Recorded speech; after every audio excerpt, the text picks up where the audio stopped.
হযরত মুহাম্মাদুর রাসূলুল্লাহ সাল্লাল্লাহু আলাইহি ওয়াসাল্লাম আল্লাহ পাক রব্বুল আলামিন বলতেছেন, হে আমার প্রিয় হাবিব, ওয়াতলু আলাইহিম নাবা আবনাই আদম বিল হক। বাস্তব ঘটনাটা তুমি তোমার উম্মতদেরকে পড়ায়ে পড়ায়ে কোরআন তেলাওয়াত করে শোনায় দাও। সুবহানাল্লাহ বলে। পূর্বেকার যে ঘটনাগুলো আল্লাহ পাক রব্বুল আলামিন পৃথিবীর ভিতরে ঘটাইছেন, সংগঠিত করাইলেন, ওই সমস্ত ঘটনাগুলো উম্মতি মুহাম্মাদির কাছে তুমি পেশ করো, তেলাওয়াত করো, যাতে করে সমস্ত উম্মতি মুহাম্মাদিগুলো জানবে, মানবে, আমার বিধান অনুযায়ী চলবে। যখন বান্দা চলবে, আমি আল্লাহ পাক রব্বুল আলামিন তার জন্য জান্নাতের বরাদ্দ করে দিলাম। সুবহানাল্লাহ। এই জন্য নবী আলাইহিস সালাতু ওয়াস সালাম উম্মতি মুহাম্মাদের কাছে এইভাবে তেলাওয়াত করলেন, ইয ক্বাররাবা কুরবানা ফাতাকুব্বিলা মিন আহাদিহিমা ওয়া লাম ইউতাকাব্বাল মিনাল আখার। আল্লাহ পাক রব্বুল আলামিন তিনি বলেন, ও নবী, তুমি তোমার উম্মতদেরকে জানিয়ে দাও, আমার বান্দাদেরকে জানিয়ে দাও, আমি আল্লাহ পাক রব্বুল আলামিন তোমাদের উপরে ফরজ করিয়াছি, তোমাদের উপরে ওয়াজিব করিয়াছি যে আমলটা, তার নাম হলো কোরবানির আমল। কোরবানির পশুটাকে তোমাদের অর্জিত টাকা দিয়া তোমাদেরকে নেশাব পরিমাণ মালের মালিক বানাইয়া আমি আল্লাহ পাক রব্বুল আলামিন যে পরিমাণ তোমাদের উপরে ওয়াজিব করে দিয়েছি, ওই ওয়াজিব বিধানটা তোমরা সুন্দর করে পালন করে থাকো। আর পালন করলে পরে আমি আল্লাহ পাক রব্বুল আলামিন তোমাদের কোরবানিটাকে কবুল করে নিব। আমি আল্লাহ পাক রব্বুল আলামিন তোমাদের কোরবানি কবুল করার ওসিলায় তোমাদের জীবনের গুনাহ মাফ করে দিব। শুধু তাই নয়, এই কোরবানির ওসিলায় তোমাদের সওয়াব এত পরিমাণ দিব, এত পরিমাণ দিব যে কোরবানির যে পশুর উপরে যে পশুটাকে তুমি ক্রয় করে নিয়ে আসলে, কোরবানি করে থাকলা, ওই পশুর গায়ে যতগুলো পশম রয়েছে সেই পশম অনুযায়ী প্রত্যেকটা পশমের বিনিময় তোমার আমল নামায় আমি আল্লাহ তাআলা সওয়াব দান করে দিব।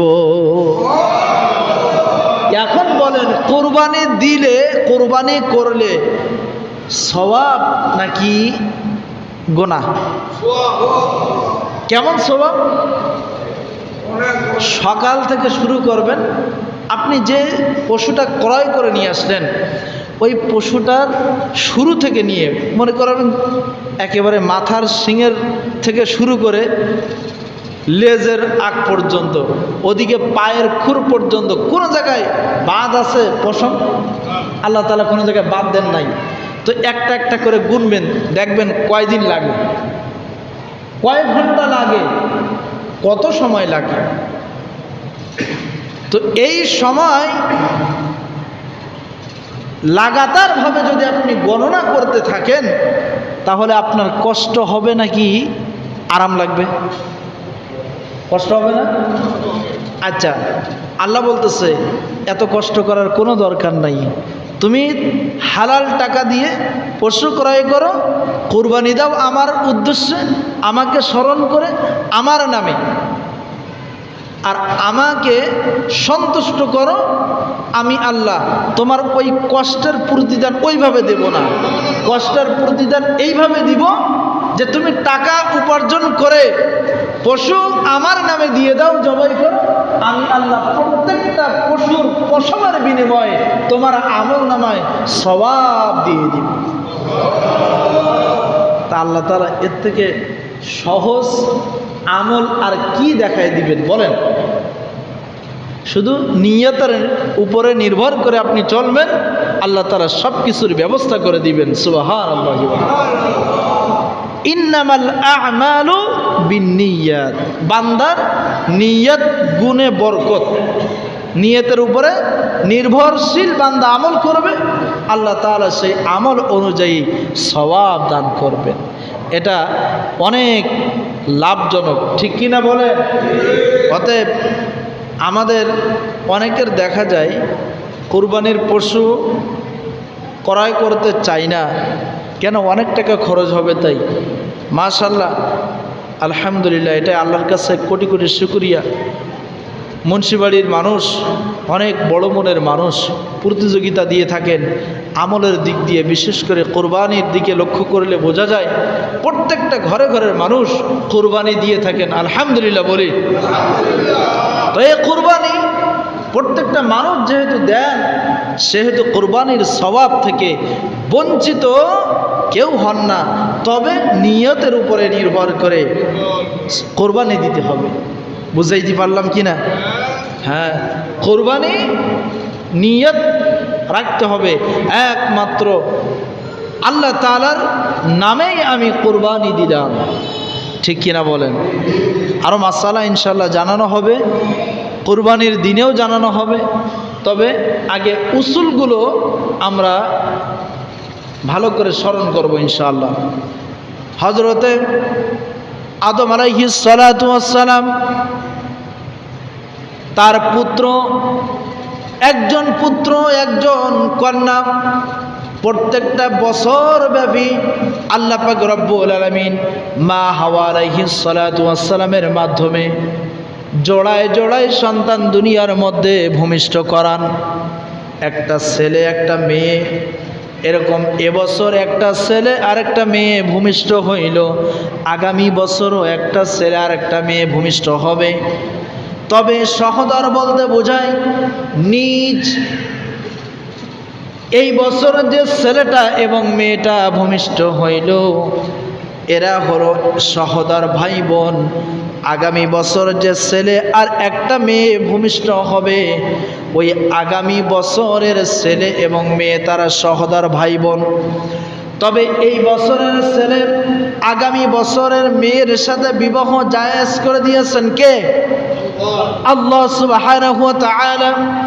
এই বছরের মেয়ে আগামী বছরের ছেলের সাথে বিবাহ বন্ধনে আদ ইজাব কবুলের মাধ্যমে, নিকাহের মাধ্যমে জায়েজ করে দিয়েছেন আল্লাহ।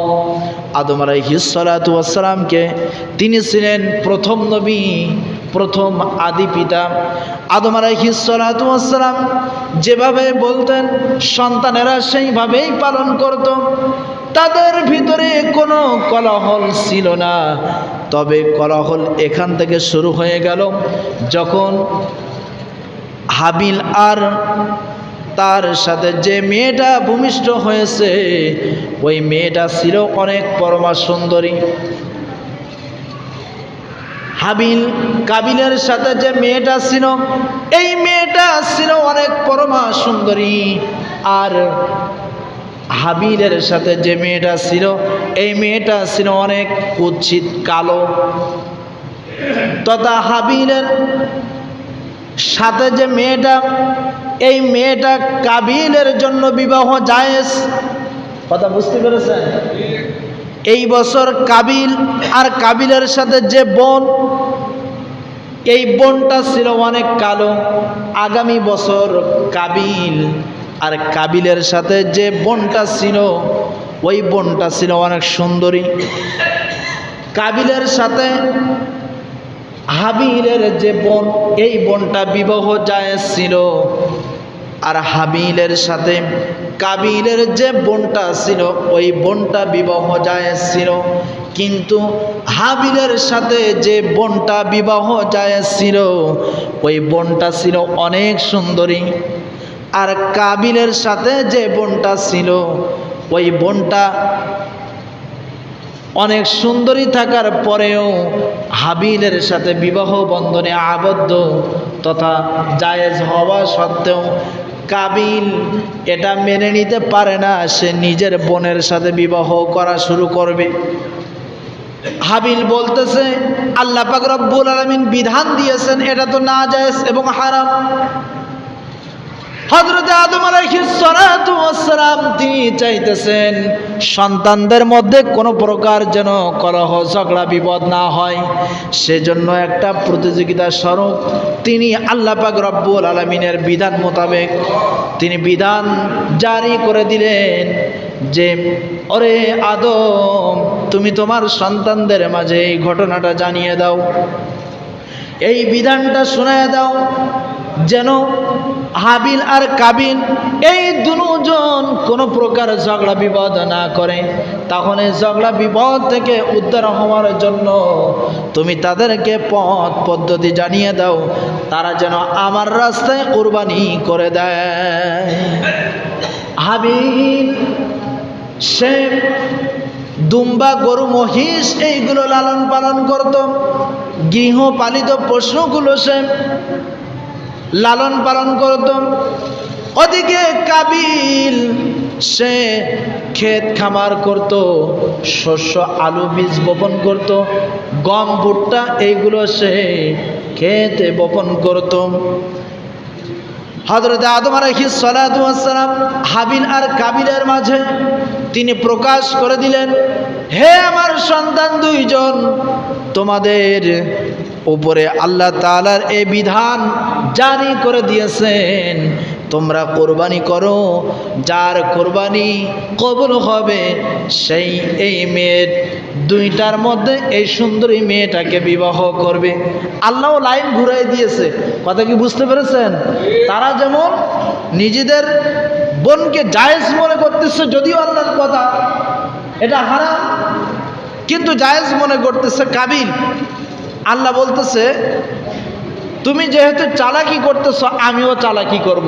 ওয়ামাকারু ওয়ামাকারাল্লাহ ওয়াল্লাহু খায়রুল মাকিরিন।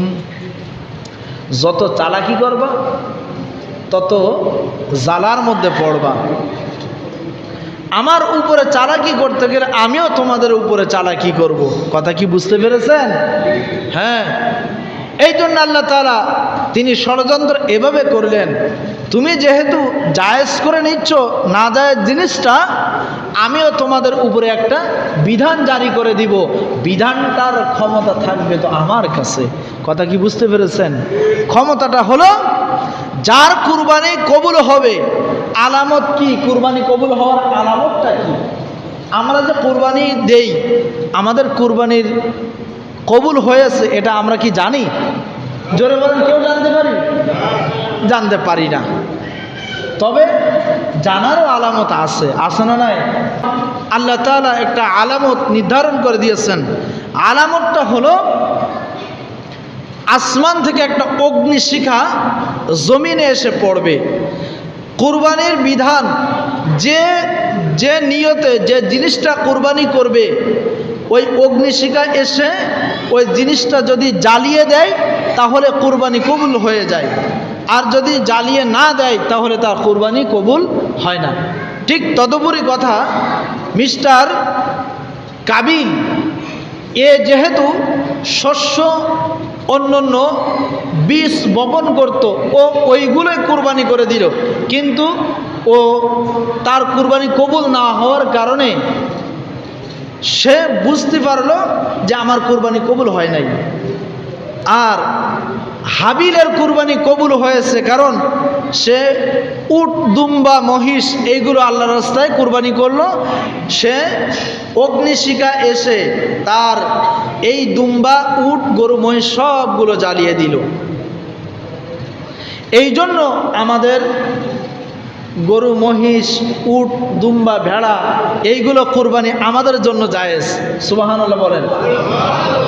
যদি কাবিলের ওই শস্য ক্ষেত যদি কুরবানির কবুল হইতো তাহলে আমাদেরকেও এরকম শস্য ক্ষেত দিতে মানে কুরবানি দিয়ে দিতে হইতো। কথা কি বুঝতে পেরেছেন? এই জন্য ওইটা কবুল হয় নাই, হয়েছে কি পশু, এই জন্য আমাদেরকে দিতে হয় পশু। এবার আসেন, কাবিল যখন দেখলো যে তার কুরবানি কবুল হইল না, কাটা গায়ে লবণের ছিটা চলে আসলো। কাবিল এবার চিন্তা করলো, আমার কুরবানি কবুল হলো না, তাহলে ভাই হাবিল তোমার সাথে আমার সহানুভূতিশীল দেখানোর কোনো প্রশ্নই আসে না। সহানুভূতি হওয়ার কোনো দরকার নেই, সহনশীলতা হওয়ার কোনো প্রয়োজন নেই। লাইম বাসাত, তাহলে মনে রাখবো ইরাইয়া, তোমার উপরে আমি এমনভাবে কট্টর হব, আমার হাত তোমার দিকে সম্প্রসারিত হবে, তথা আমি তোমাকে হত্যা করতে বাধ্য হয়ে যাব। বুঝতে পারছেন? মিস্টার কাবিল যখন তার কুরবানির দিকে লক্ষ্য করলো যে তার কুরবানি কবুল হলো না, তখন সে চিন্তা করলো, ওয়ালাম ইউতাকাব্বাল, আমি তোমাকে হত্যা করতে বাধ্য হয়ে যাব। কিন্তু হাবিল এটাই বলল, আমি তোমাকে হত্যা করতে পারবো না। তুমি যদি আমাকে হত্যা করো তাহলে আমার সমস্ত পাপের বোঝা আর তোমার সমস্ত পাপের বোঝা, দুইজনের বোঝা তোমার উপরে থাকবে। ওয়াতাকুনা মিন আসহাবিন নার, আর এই পাপের বোঝা নিয়া তুমি জাহান্নামে চলে যাইবা। তুমি আমাকে হত্যা করো, আমি কিছুই বলবো না। তুমি যেহেতু আমার দিকে হাত বাড়াও হত্যা করার জন্য, আমি আমার হাতকে হত্যা করতে তোমার জন্য সম্প্রসারিত করতে পারবো না। তুমি পাপিষ্ঠ হও আর আমি আল্লাহ তাআলার কাছে নেককার হয়ে যাব, কিন্তু আমি চাই না যে তুমি পাপিষ্ঠ হয়ে যাও। কথা কি বুঝতে পেরেছেন? হাবিল এটাই দেখলো আর বারবার বলল, ক্বালা ইন্নামা ইয়াতাকাব্বালুল্লাহু মিনাল মুত্তাকিন। ও হাবিল ভাই,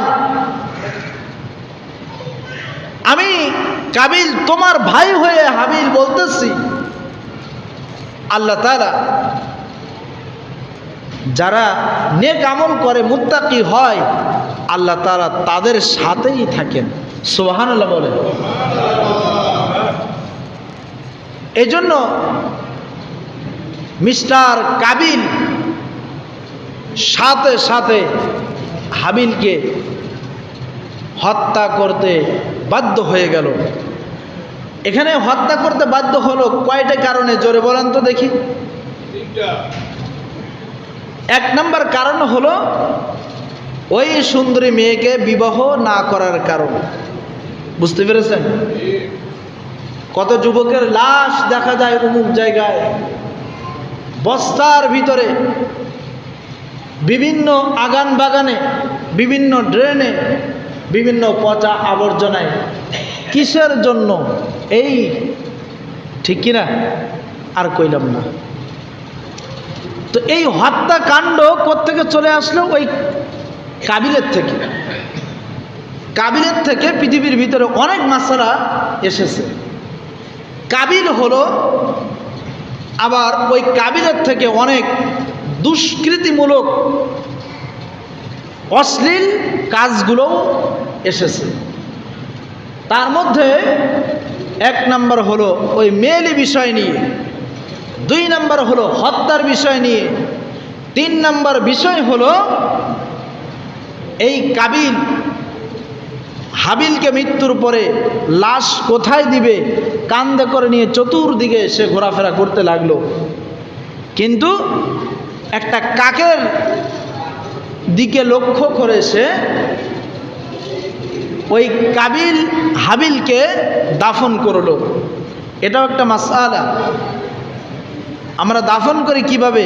একটা কাকের শিক্ষা দেওয়ার পরেই কাবিল শিক্ষা পাইল, হাবিলকে সেই দাফন করা দেখাই দিল। কথা কি বুঝতে পেরেছেন? এই দাফনটাই। শুধু তাই নয়,